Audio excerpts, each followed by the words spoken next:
Mr. Engel, whose family is originally from the Ukraine. Mr. Eliot Engel from New York.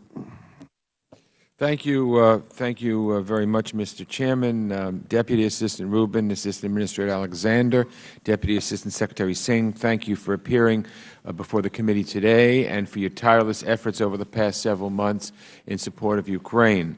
And let me thank Chairman Royce for calling this hearing on an issue which is in the forefront of all our minds right now.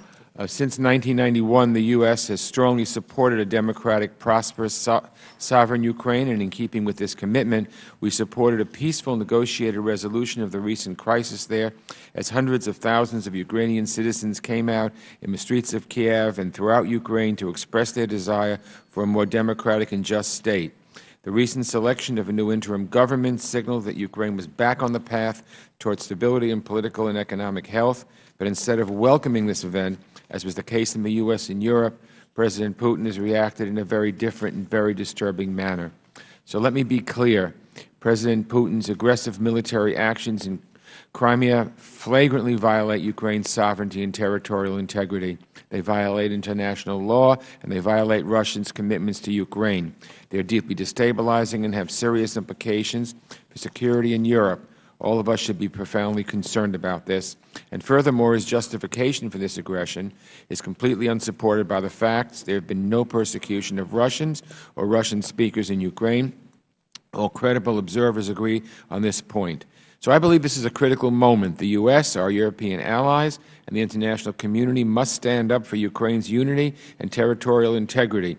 Russia has deep historical and cultural ties with Ukraine, and Russia and Ukraine should enjoy good and close relations. President Putin must respect Ukraine's sovereignty and the right of its people to freely make their own choices and chart their own future. And Russia must also understand that there are consequences for its aggression. I think we should consider a range of sanctions, including visa bans, freezing assets, and banking sanctions, so that President Putin understands that this will not be business as usual. I call on our European allies and other members of the international community to take similar measures. I also support the administration's initiative to send international observers to monitor the situation in Crimea and other parts of Ukraine. Russia, in turn, should welcome such a mission, return its troops to their bases immediately, and comply with its commitments. Our other immediate priority should be to help Ukraine's interim government deal with the formidable challenges that it faces. Secretary Kerry was just in Kiev, and this was the right time to go and the right way to show our support. Given Ukraine's dire economic situation, we and our European allies should be ready to provide a robust assistance pledge. I strongly support the administration's initiative to provide loan guarantees to Ukraine, and I'm very pleased that the House will pass legislation authorizing these guarantees later today. I also welcome the EU's announcements that will also provide very sufficient loans and credits, and of course, we must also support Ukraine's efforts to reach an agreement with the IMF and implement reforms to address structural weaknesses.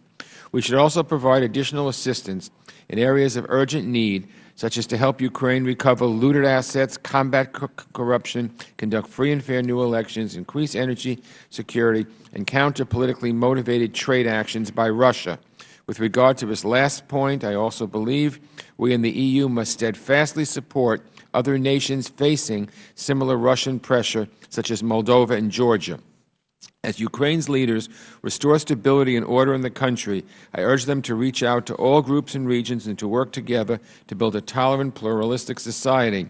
The interim government and any Ukrainian government must protect the rights of all minority populations and make it clear that it represents all Ukrainian citizens. Let me take this opportunity to say a word about anti-Semitism, which has been mentioned as another justification for Russian military aggression. I recognize that there is a concern, but as the respected NCSJ recently stated, and I quote, "While there has been isolated incidents in Crimea and eastern Ukraine since the protests began in November, there has not been a pattern of violence against the Ukrainian Jewish population," unquote. And finally, let me once more thank all witnesses and the administration for its tireless effort over the past several months to support democracy in Ukraine. As the people of Ukraine confront the many challenges ahead, they should know that the United States will stand with them.